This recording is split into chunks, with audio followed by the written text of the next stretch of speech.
Gert Kullamäe, vana kaardivägi täna tulistas kõvasti või? Et sõber Kuusmaa vajutas ikka Avis Raplale ära või?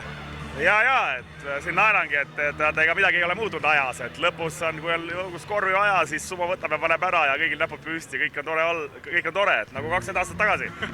Kuidas vorm on endal? No nagu sa nägid, väga hea ei ole, aga ega ei peagi olema, et selles mõttes, et vana kaardivägi väljakul, et koostöö sujus nii või naa?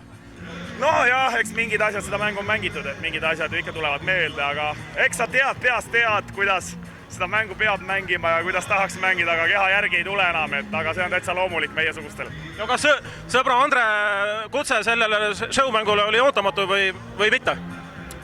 No selles mõttes, et pigem oli, ma arvan, väga tunnustav ka endale, et väga tore ja suured tänud, et Andre kutsus sellisele toredale üritusele. Et me oleme Andrega palju aastaid koos mänginud juba noore poisina, kui tema sai Kalevisse, oli mina juba niuke parajas eas mängumees ja me oleme koondises palju olnud ja Kalevis koos palju olnud ja ega me oleme ka siin viimaste ajal vähem, aga niisama aega koos veetnud, nii et tegemist on nagu hea kamraadiga ja ma usun, et meie sõprus kestab elu lõpuni.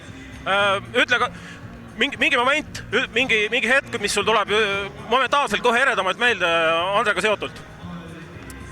No ma siin ennem ütlesin ka, et see on üks niisugune paha lugu, aga kui sa niimoodi küsid, siis ma arvan, et mina olen üks osaline selles, miks Andre Pärnal esimene tõsisem vigastus juhtus, et see oli üks 90-ndatel see mäng oli, ma mäletan, ja Paides me seda mängu mängisime, mõlemad olime Kalevi eest ja kui mul nüüd õieti meeles on, siis sai see korvi peale, Andres oli uljas mees, kes läks pealt panema ja sai see sööt sinna korvi peale pandud ja Andres murdis oma põlvesideme maanduses väga halvasti.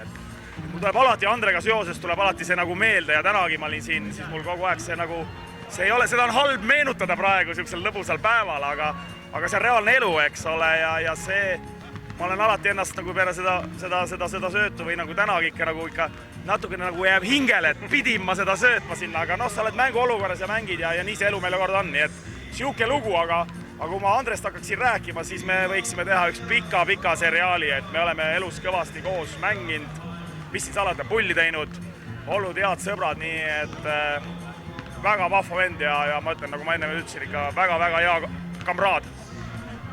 Mis mulje jättis sõber Kuusmaa nüüd mängijana, et sa ise treener, et vaatasid natuke selle pilguga ka, et mis see Kuusmaa nüüd siis platsil tegi? No mis ta ikka teeb, möliseb ikka endiselt edasi kogu aeg ja kuradi suu käib rohkem kui keha, et ega midagi ei muutu ju. Selge, aitäh Gert ja näeme juba mängul. Ja näeme mängul.